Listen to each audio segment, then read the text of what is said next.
स्वागत है दोस्तों मेरे नए यूट्यूब चैनल हिंदी जॉब में। आज मैं आप लोगों के लिए लेकर आया हूँ एक बहुत ही ट्रेडमैन मेट की जॉब जो कि नमल कमांड में है, जो इंडियन नेवी के अधीन आता है। ठीक है, चलिए हम लोग देखते हैं क्या क्या इसकी क्वालिफ़िकेशन है, क्या क्या क्या पोस्ट है और कितना इसका सैलरी वगैरह है। ठीक है, बने रहिए मेरे यूट्यूब चैनल पे। चलिए चलते हैं, देखते हैं। तो ये है head quarters and Andaman Nicobar command, requirement of tradesman में। ठीक है, ये जो इसमें एक ख़ास बात बताता हूँ, ऑनलाइन जो बच्चे अप्लाई करेंगे उन्हीं का बस स्वीकार किया जाएगा, बाकी किसी का नहीं। इसमें जो रिटन एग्ज़ाम टेस्ट होता है ये सिर्फ पोर्ट ब्लेयर में ही होगा। आप कहीं भी स्टेट के हो, कोई से भी स्टेट के हो, कहीं आप यूपी के हो, तमिलनाडु के हो, झारखंड के हो, कहीं के भी हो, अगर आप अप्लाई करते हैं तो आपको एग्ज़ाम देने के लिए पोर्ट ब्लेयर ही जाना होगा। बाकी आप सोचेंगे कि हमारे डिस्ट्रिक्ट में हो तो ये नहीं होगा। ठीक है, चलिए आगे बढ़ते हैं। ये एक जो जॉब है ये ग्रुप सी लेवल की जॉब है, जो ग्रेड है ग्रुप सी का है। इसकी जो सैलरी की बात करें 18,000 से लेके 56,900 तक है। ठीक है, इसमें हम वैकेंसी की बात करें तो ट्रेडमेंट जर्नल के लिए 43 पोस्ट है, ओबीसी के लिए 32 है, एससी के लिए 80 है, एसटी के लिए 8 है और ईडब्ल्यूएस के लिए 11 है। ठीक है, एक सर्विसमैन के लिए 11 है। इसमें हैंडीकैप वगैरह भी हैं, उनके लिए भी एक पीडी जो है उनके लिए एक है। ठीक है, चलिए आगे चलते हैं। ठीक है, हाँ ये तो इसका ये बता रहा है, इसको भी चलिए आगे चलते हैं।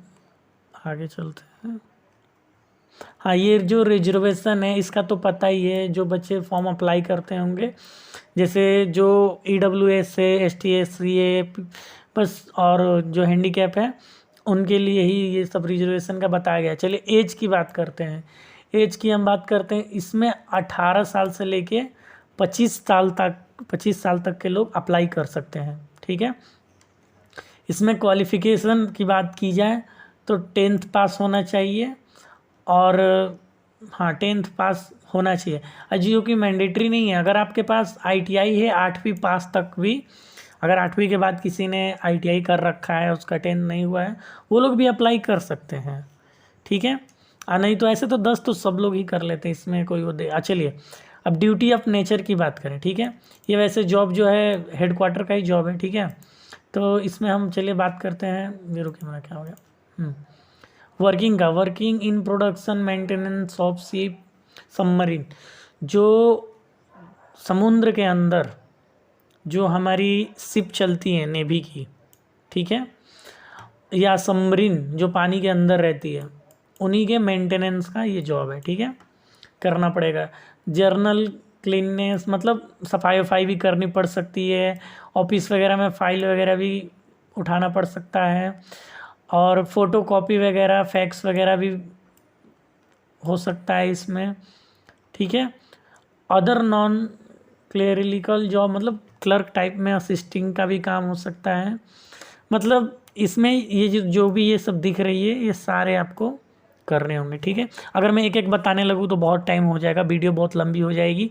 चलिए, जैसे मैं एज की बात कर रहा था, एज में छूट मैं बता रहा हूँ।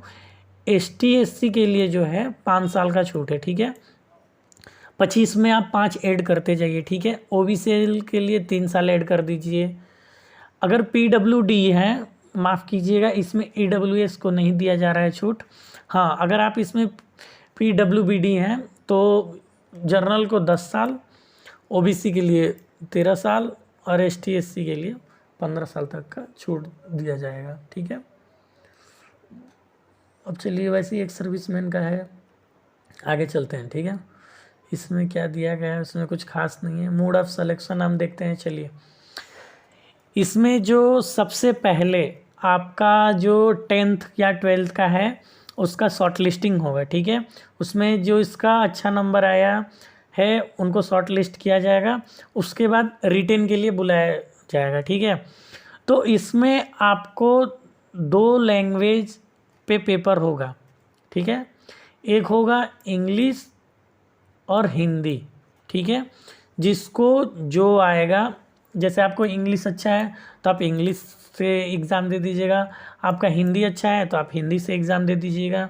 चलिए इसमें सिलेबस की हम बात करते हैं। तो रीजनिंग के जो है 25 क्वेश्चन आएंगे, ठीक है।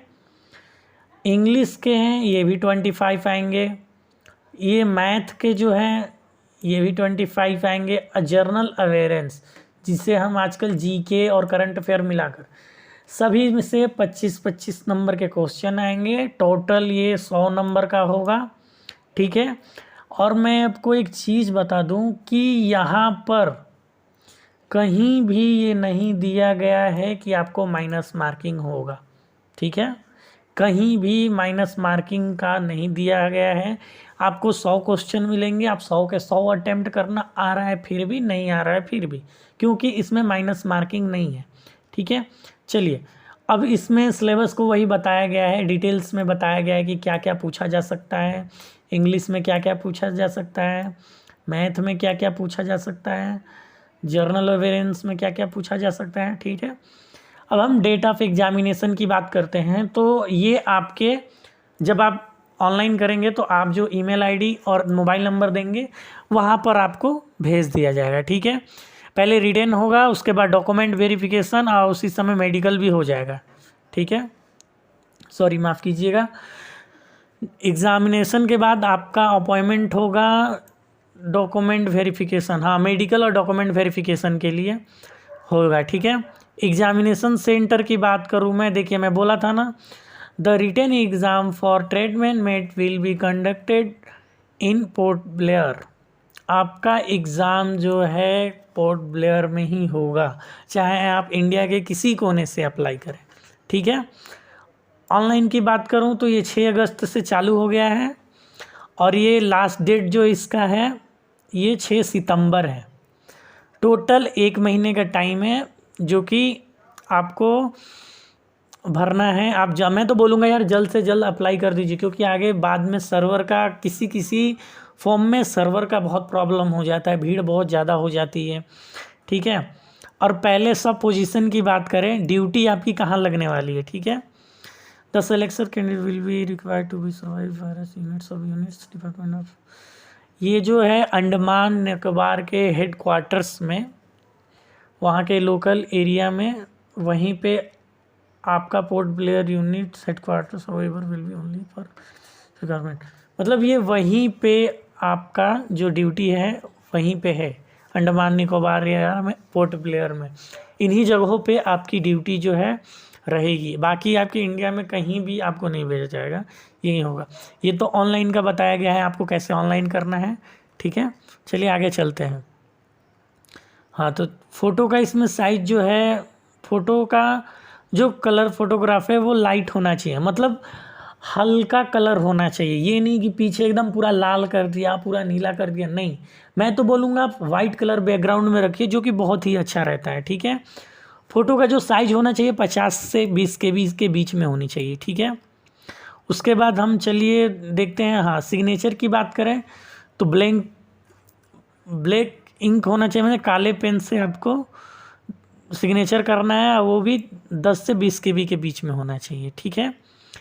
लेफ्ट हैंड का भी थंब इम्प्रेशन करना है, ब्लू या ब्लैक कोई भी स्याही हो चलेगा, वो भी आपको अपलोड करना है 10 से 20 KB में, ठीक है।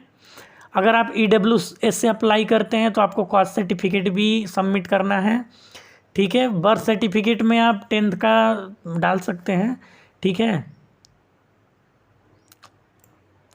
और ये जो एजुकेशन क्वालिफ़िकेशन है, जितना भी एजुकेशनल क्वालिफ़िकेशन है ये मैंडेटरी नहीं है, आप नहीं भी आप अपलोड किए फिर भी कोई बात नहीं, ठीक है।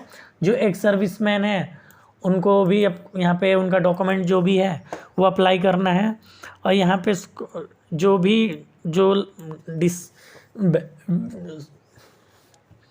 जो डिसेबिलिटीज़ है, सॉरी, जो दिव्यांग है वो भी अपना डॉक्यूमेंट यहाँ पे अप्लाई कर दें। बाकी और भी जिनके पास अगर कुछ इससे रिलेटेड डॉक्यूमेंट है वो अप्लाई कर सकते हैं, ठीक है।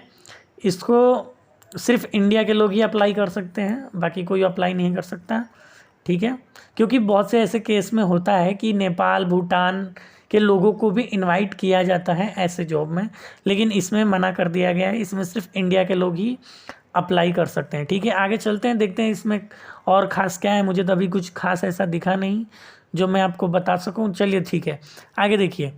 आगे ये है कि अगर आप एग्ज़ाम देने जाएंगे तो एक वैलिड फ़ोटोग्राफ वाला, जिसमें आपका फ़ोटो हो, वह आइडेंटिटी कार्ड ले लीजिएगा, जैसे आधार कार्ड और पैन कार्ड। राशन कार्ड यहाँ पे ले जाने के लिए मना किया जा रहा है, और ड्राइविंग लाइसेंस का जो लर्निंग लाइसेंस होता है वो भी मना किया जा रहा है, ठीक है। अगर आपके पास लर्निंग लाइसेंस ना होकर लाइट या हैवी लाइसेंस तो आप ले जा सकते हैं, ठीक है। चलिए आगे चलते हैं। आगे और क्या है, हाँ, इसमें आपको बताया जा रहा है कि अगर जैसे सारे एग्ज़ाम में मना किया जाता है कि आप कोई गैजेट वगैरह नहीं ले जा सकते हैं या कुछ मिसबिहेव नहीं कर सकते हैं, उसके हिसाब से इसमें दिया गया है। अगर आप ऐसा करते हैं तो अलग अलग चीज़ के साथ अलग अलग के लिए आपको बैन किया जा सकता है। 2 साल, 3 साल, 4 साल, 5 साल, 7 साल तक को आपको बैन किया जा सकता है, ठीक है। इसमें यही बताया गया है, बाकी अब ऐसा कुछ है नहीं, ठीक है। आइए हम लिस्ट ऑफ ITI का देख लें, इसमें कितने ट्रेड हैं, क्या क्या ट्रेड हैं। इसमें है carpenter, computer hardware networking maintenance, computer operator, programming assistant, same ये है electrician DST, electrician power distribution, electronics, ठीक है। ऐसे इसमें बहुत सारे पोस्ट हैं जितने भी ITI वगैरह में होते होंगे। जो बच्चा जिस चीज़ से ITI किया है वो अपना देख लेंगे और इससे आप अप्लाई कर सकते हैं, ठीक है। इतना वीडियो देखने के लिए धन्यवाद। अगर आपको वीडियो अच्छा लगे तो प्लीज़ हमारे वीडियो को लाइक कीजिए, सब्सक्राइब कीजिए और